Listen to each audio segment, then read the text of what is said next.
Welcome to 209 Talk Election Season, your source for local politics and community engagement. I'm Jesse Clark, and I'm joined today by my co-host, Alan Solorio. Hi, I'm Alan Solorio. Today's episode is all about the local upcoming elections in San Joaquin County. We're excited to dive into the issues, candidates, and the importance of civic participation. We are producing this show for the benefit of area voters, keeping college students in mind. We are nonpartisan broadcasters, so the information that we provide is designed to be informational. And to help us with the delivery of that information, we have two very special guests joining us from the college speech and debate team, Dark Horse Forensics, Ben Broger and Josh Turnbull. Hi, thank you for having us today. My name is Ben Broger. I'm a second-year student at San Joaquin Delta College. My major right now is Law, Public Policy, and Society. I'm looking to transfer to UOP in this next semester. I'm really excited to come here and talk about civic engagement, youth voting, and what people actually need to know when they go to the ballot box. So thank you for having me. Really excited. Hi, I'm Josh Turnbull, and I'm also very excited to be out here today. I absolutely love politics. I can't wait to get into and talk about the issues. I am an environmental science and communications major here at Delta College. I've got one more year left, and then I hope to follow Ben over to UOP. I'm Alan Solorio. I'm the co-host of 209 Talk. I'm a digital media major, and today I'm excited to be here discussing politics with you guys. And once again, I'm Jesse Clark. I'm one of your co-hosts here alongside Alan. I'm also a digital media major. And I just want to say before we get into it, it's wonderful to have you all here. I'm so glad we're going to be able to inform all our viewers about our local election cycle today. So, Alan, without further ado, are you ready to begin? Yes, but before we get into discussion, let's take a moment to understand why local elections matter and how they impact our everyday lives. Local elections often don't get as much recognition as national ones, but they're incredibly important. So let's talk about the voter turnout in the San Joaquin area. Ben, could you provide some statistics about the recent primaries? Right. So I think when we're looking at the whole why about the civic engagement project, I think it's really important to look to the voter turnout statistics specifically in our area so we can get a lay of the land about what people are doing and what people know when it comes to voting. So we can see that in the last March elections for San Joaquin County, voter turnout was overall 34.9%, which is honestly pretty low for our area. But when you zoom out and look at all of California, we can break the demographics down a little bit further. So we can see that there are overall 6 million youth voters registered in California, but only 1.3 million of them actually turned out to vote. And you can contrast this to the senior population. The senior population is going to be people from 60, 65 plus. And what we can see is that there are 5 million senior voters and 3.2 million of them are turning out to vote. So there's very obviously a clear disparity when it comes to the youth vote and people who are actually going out and voting.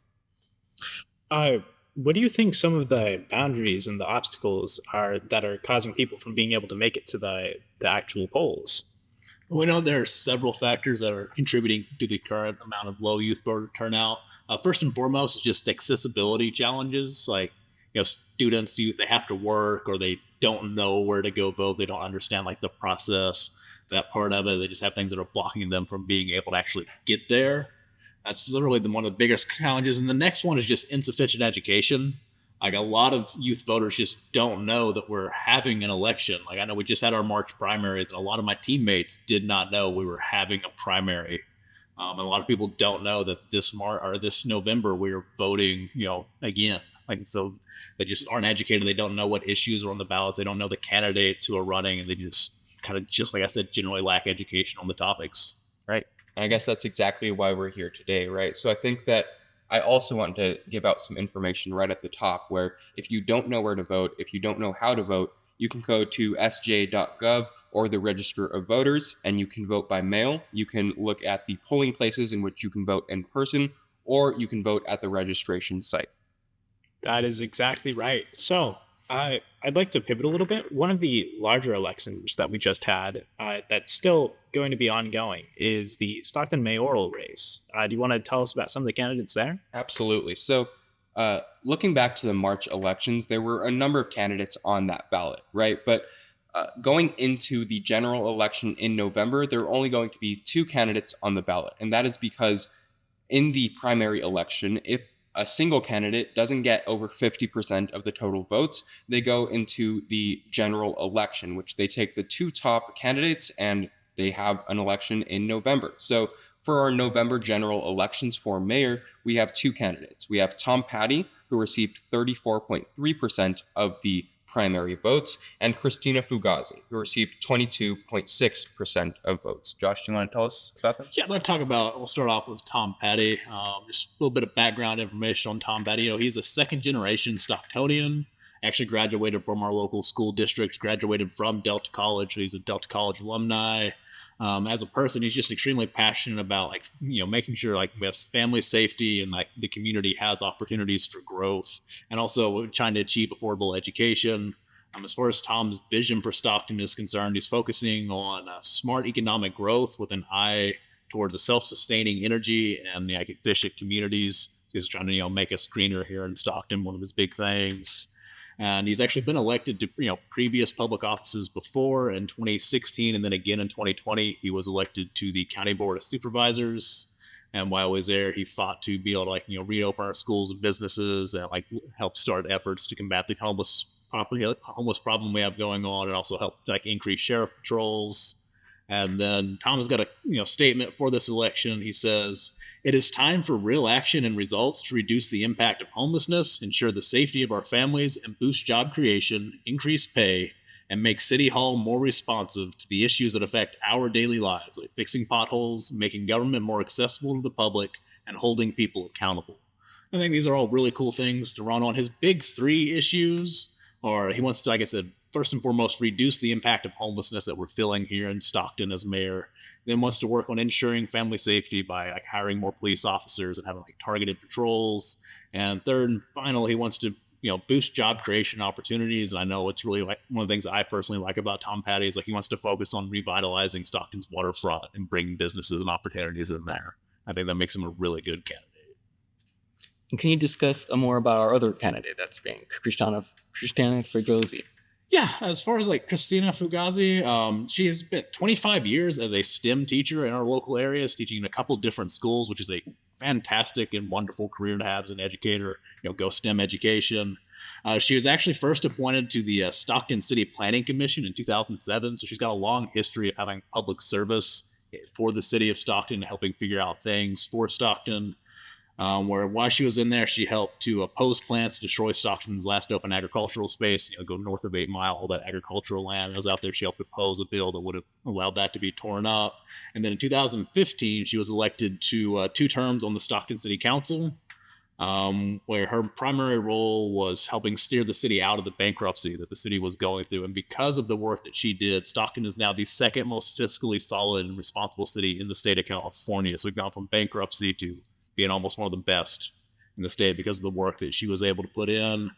And she's also helped to lead the fight, to save the Swenson Golf Course and the Fair Oaks Library. She's one of the big voices in the community out there fighting those battles for us right now.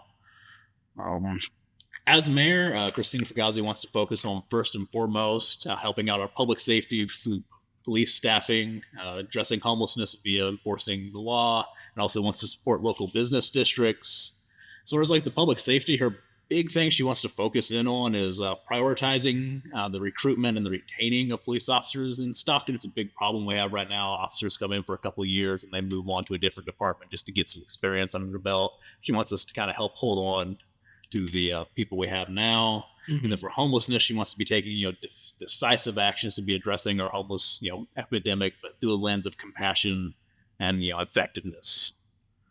And as far as the business district, she really wants to focus in on the Miracle Mile, Yosemite Drive, and MLK Boulevard to really help revitalize and refocus our energies on those local businesses that a lot of us really love and adore. I think that's one of the things I really like about Christina Fugazi is just her intense focus on the local business districts.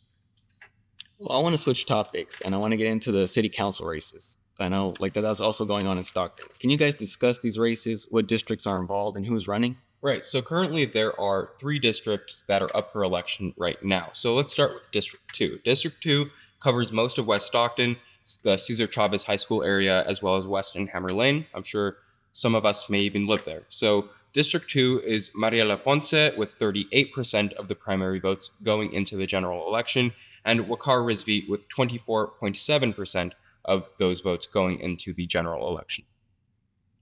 Now, I want to mention something. I know a lot of people, especially people I know, don't know which districts are which. Do you want to expand on that a little bit? Yeah, so like I just said, District 2 is west, covers most of West Stockton. Then we can go to the next race, which is District 4. So District 4 is going to be the UOP Brookside area, a little bit more west of District 2.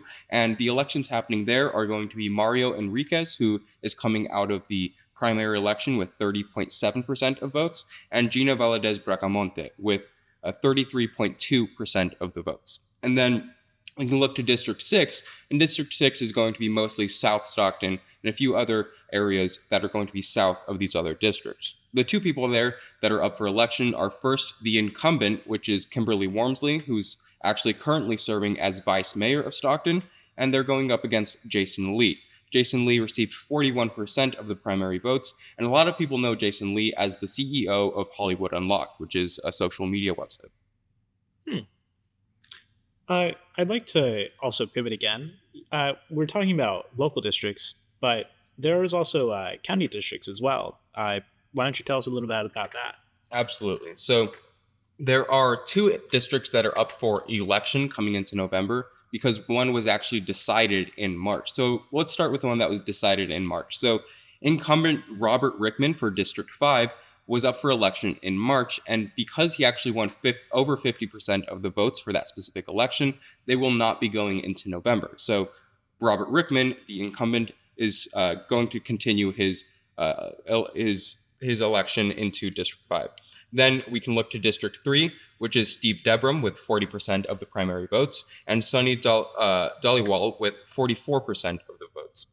And then District 1, Mario Santiago Gardea with 42% of primary votes, and Liliana Udang with 18.8% of the votes. Anything you want to add about that, Josh? Any other candidates? Yeah, we've got some other races that are going on in the area. See, like down in Escalon, they've got 5 4-year city council seats that are coming up for election this November, and 4 2-year city council seats that are coming up for election. So a lot of races happening in the city of Escalon. We see in Lathrop, they'll be voting for a new mayor, a new vice mayor, and as far as I can tell, 1 new city council seat. So 3 very important elections that'll kind of help determine, the direction of the city of Lathrop moving forward. In Manteca, we see they've got 2 city council seats that are up for election. District 1 and District 2 city council seats are both up. It'll be the first time, I believe, anyone's had an opportunity to actually vote on these representatives down in Manteca. And they've also got 3 school board seats that'll be popping up down there. So yeah, it'll be a very busy November for the people in Manteca. In Ripon, we've got 3 city council seats that are opening up and 2 school board seats. Tracy's got 3 school board seats. And as far as I can tell, there are absolutely no elections taking place in the city of Lodi this November. So, I want to switch topics right getting into the ballot measures. One of the ballot measures that I think really coincides with the youth is the California $18 minimum wage initiative of 2024. What is this initiative, and what does a yes or no vote supporter mean?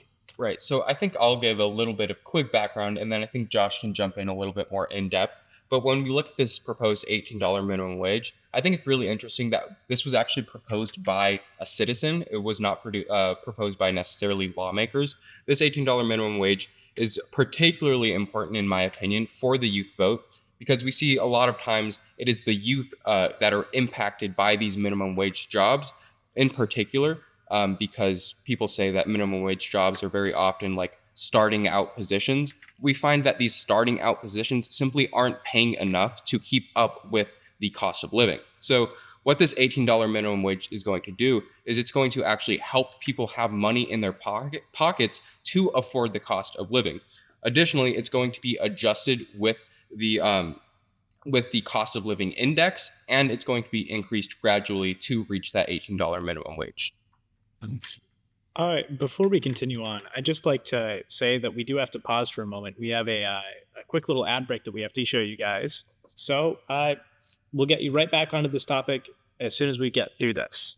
Have you ever been interested in making videos? Why would we want to make videos? What? Well, in that case, let me go ahead and introduce you to DMedia. DMedia is a Delta College digital media program that teaches filmmaking, audio, broadcasting, and more. You may be familiar with the radio station KWDC, which is actually ran by the students of DMedia. I love that radio station! What kind of film work can we do there? DMedia gives you many varieties working with film and audio, which includes but not limited to making skits, making documentaries, hosting podcasts, learning advanced editing, managing and creating audio, and more. Wow, I want to join! Me too! It's time your creativity gets the recognition it deserves. For more information, go to www.kwdc.fm.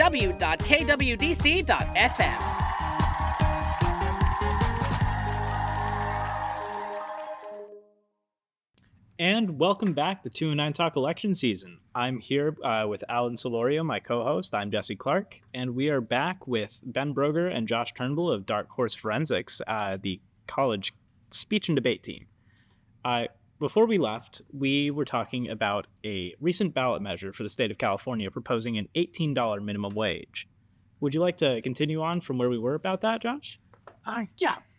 So I know Ben was saying, like, we have a lot of youth voters. Like, I have a hard number. We have 2 million youth voters in the state of California who are under the age of 24. So that's quite a big block of people who could be affected by this bill. And in fact, 64% of them are what they call low wage earners, which are people making less than $18 an hour. So you can see, I mean, right off the bat, 64% of the youth voters or youth workers, will be helped by passing this $18 an hour minimum wage. And 14% of them are currently living in poverty because their wages are so low. Like, it's crazy to me to think that it's taken this long for us to get to this point where someone took a citizen asking for a higher minimum wage to get us to this point. But I think it has the potential to be a really impactful bill if people come out and vote for it.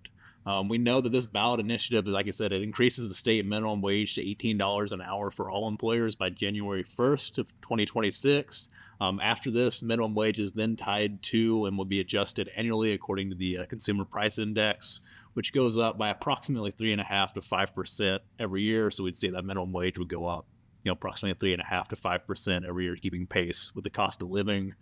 So to put it real simply, a yes vote on this would support increasing the state minimum wage to $18 an hour by 2026 for all employers, and thereafter adjusting the rate annually to increase with the cost of living. No vote would oppose this ballot initiative and just maintain our existing law that we have of the $15 an hour minimum wage. You mentioned before about voter turnout and how youth voters often won't show up for the bill despite there being so many of them. Do you think that this could directly infect this bill, which is supposed to primarily target what we see as like youth voters being a large percentage of what this bill will affect? Yeah, I do think this bill is uniquely, this ballot initiative has a lot of potential to draw youth voters out because it affects so many of them. Like, I mean, I know a lot of my friends are working minimum wage jobs. And so anytime you can help get someone extra money, they really like that. So I think, the youth will pay attention. If we can get the word out there that this ballot initiative is on it, I think we could see a unique period of time where we have a high period of, youth voter turnout because of these issues that are on the ballot this year. Mm-hmm. Listening to those numbers were pretty staggering. Yeah. Well, we know that there's a couple other ballot measures that we wanted to talk to you about. We saw another one that proposed a cap on rent prices, a sort of rent control ballot. Did you have any information on that you'd like to share? Absolutely. I think that this is another ballot measure which is going to have a pretty big impact if it gets passed. So this is the rent control ballot measure. So what it means is a vote yes is to repeal the Costa-Hawkins Housing Act of 1995. And this Housing Act, which was passed in 1995, prevented the cities from putting price caps on rental agreements or housing for rent. So this would allow, a vote yes, would allow cities and counties to implement rent caps or, a measure which would limit the amount of rent that people are paying. And this is really important, I think, right now, because we see that the cost of living is far outpacing people's ability to make money, right? So we see that inflation, interest rates, all of those things are really affecting a lot of people, particularly young adults. We see that young adults now, compared to, say, 30 years ago, are much less able to move out of their parents' house, get a rental agreement by their own. and be able to sustain that. So I think that this rent control initiative is really a unique opportunity, like we talked about with the previous ballot measure, to get the youth vote out there and really vote and have their voices heard. I think this measure could really affect, because I have a personal story of friends who are recently trying to move out and they just can't, something blocks them all the time. And I think this measure would really invoke them to go out and vote. Absolutely. Especially with, as we've seen recently, housing costs at an all-time high. Right. Yeah, I mean, speaking of housing costs, the median rent in the state of California right now, across all things, is $2,800 a month. That is really, really high. When I just break it down more locally, in San Joaquin County, your average apartment rents for $2,016 a month. That is outrageously expensive. Your average house, if you're renting a 2-bedroom home, is $2,800 a month. These are very, very, like I said, very high rents. It's epidemic across the entirety of the state of California, but it's really, really important here in San Joaquin County because we don't really have a lot of high-paying jobs. We tend to be lower-paying jobs. We got a lot of agricultural workers, people who can't really afford a rent that's taking up over half of their paycheck every month. I think it's time, that we do something about that. In fact, the University of Berkeley has done a study over this proposed rent control act that we want to do. I think it could save the average California renter anywhere from $2,300 to $6,600 a year in rent. So you're looking at $200 to $500 a month that you could be saving. That's quite substantial. Money you could use for other things, other necessities. Another ballot measure I want to talk about is the California Oil and Well Regulations referendum. I think this one coincides with climate change, something that our younger viewers kind of gravitate towards more than older generations. So what is this referendum and what will it affect? Right. So this is the oil and gas referendum that's going to be on the ballots. And what this is going to do is it's going to establish health protection zones. Health protection zones are going to be locations in which these oil and gas companies are not able to first build wells or have oil production within 3,200 feet of these established locations. So these established health protection zones are going to be in places like schools, homes, business areas, and even prisons. So as we can see, any place that is going to be occupied by humans is going to be a protected area where we can't have oil wells, gas wells, or even production happening. So I think that this is really important, like you said, in mitigating the effects of climate change locally, because we often talk about climate change as a big overall global event, and it certainly is that, but it also affects us on the local level as well. So I think this measure is really important in order to protect our local environments and protect the health and well-being of the individuals that live there. Yeah, another cool thing that this particular ballot initiative would do, if we can get it passed, is that it also requires any operating oil or gas well that is within one of those 3,200-foot zones to have a leak detection system put on it, so that if it's leaking oil, if it's leaking gas, it's leaking any number of toxic chemicals that are involved in the oil and natural gas industry, they get a notification immediately. That also requires a full and detailed response plan for leaks and environmental disasters and things that take place with these oil wells. It's not anything we've seen before, but would really help make our oil and natural gas industry much safer and much more environmentally friendly here in the state of California. And we know this is a really, really big deal because in the state of California, there are over 3,000 educational facilities. This is going from kindergartens all the way up to universities that are within 3,200 feet of natural gas or oil wells right now. There are 722 hospitals that are within 3,200 feet of over 4,000 gas and oil wells. We're really trying to heal people while we're putting them in what is essentially a poisoned environment. And in the state of California alone, we've got over 15,000 gas and oil wells. And by implementing restrictions or laws like this, we can really help make these much safer for the entire populace. Mm-hmm. Yeah, that's some really compelling stuff. Would you say that there are any other ballot measures that you have prepared that you would like to talk about? I know that there are a few going on right now. There are a few more that have to deal with housing, and a lot of them are really important. And I really do encourage everyone to go out there, go to the Register of Voters online, look at the different ballot measures that are happening, because a lot of them have a lot of really in-depth information. And what Josh and I brought to you guys today, while it is what we find to be a lot of really important information, there's still a lot out there for everyone to learn and become aware about before they step into the ballot box. So I would say first, look into where you're actually going to vote. Like I said, sj.gov, San Joaquin County's website, the Register of Voters is going to have a lot of information as to where and how you can vote, but also the ballot measures that you can look into specifically. I would highly recommend people do that. Mm-hmm. Yeah, just like Ben said, we highlighted 3 out of 9 ballot measures or ballot initiatives that will be on this November's ballot.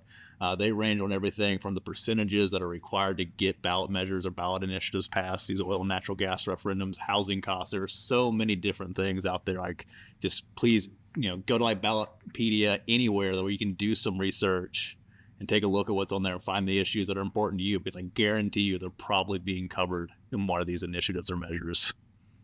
Great information. There was another semi-local thing that happened recently. The Mountain House area was suddenly, very recently, through a pair of measures, gained cityhood. Absolutely. So we saw that Mountain House, which was previously not designated to be a city within the county, actually did, like you said, was granted cityhood. So we saw that it passed actually with an overwhelming majority, I believe 90 to 95% of yes votes, to actually have Mountain House become a city. So I think that also that really highlights the power of the vote, because if 90 to 95% of these people want Mountain House to become a city, we saw that was actuated through their power of submitting a ballot. So if the youth voter, anyone listening to this or watching this, has any interest in these measures, we can look to Mountain House as an example of their people going out and voting and representing, their area and the desires of their area. So I think that Mountain House is a really good example to bring up when we talk about representation for your area. It's absolutely important to go out and vote. Even like a lot of people will just assume, oh, it's just one vote, it doesn't matter. When it's shown time and time again in stuff like this, it does matter. And if everybody went out and voted, we would find more overwhelming majorities like this. Absolutely. Yeah, I know in the 2023 midterm elections, there were dozens of like state and local elections and local initiatives that were decided by 1 or 2 votes. So don't think your vote doesn't matter. You could be the deciding factor for how your city, state, or county is being run in the future. So it's really important to get out and exercise that power. Particularly, I have one more thing to add on to what Josh just said. Particularly in these local elections, state, city, county, we see that there is less voter turnout for the smaller elections. So what that means is that the power of your vote is actually going to be amplified, because if everyone else isn't voting, if you are voting, if the people around us, if we encourage them to vote, then that actually increases the power of your single vote. Because like I said, these local elections, many people often ignore in the face of the big presidential elections. Absolutely correct. Yes. Do you have anything to add to that, Alan? No. Well, I'm sure. Are there any other local elections of any type that we have planned for you? Because I know there was a lot of elections that happened recently. Well, I do know we here at Delta College, we've got our ASDC elections coming up. We'll be voting in for new people to represent us as students, and it's also really important for us to get out and vote. We've got like 10,000 students at Delta College, and I think generally around 100 of us actually vote in these elections. So I think it'd be really important for us to get out and vote. Yes, absolutely. Vote, whether it be in Escalon, Lathrop, Manteca, Stockton, Tracy, or San Joaquin County, anywhere. I would encourage everyone to vote. Absolutely. Well, thank you, Ben and Josh, for joining us today and giving us your insights on all the local elections happening around San Joaquin Valley. Remember, to all of you at home, our voices do matter. And by participating in the election process, you can shape the future of your environment and your community. That's right, Jessie. Don't forget to mark your calendars and make your voices heard at the ballot box. Together, we can build a stronger, more vibrant San Joaquin County. 209 Talk has been a production of KWDC 93.5 LPFM, Delta College Radio. This program is made possible by listeners like you. Programming is produced by the students, staff, and faculty of San Joaquin Delta College's Digital Media Department. It's supported by the Delta College Department of Arts and Multimedia, the Career Technical Education and Workforce Development Office, and the state of California. Thank you for watching.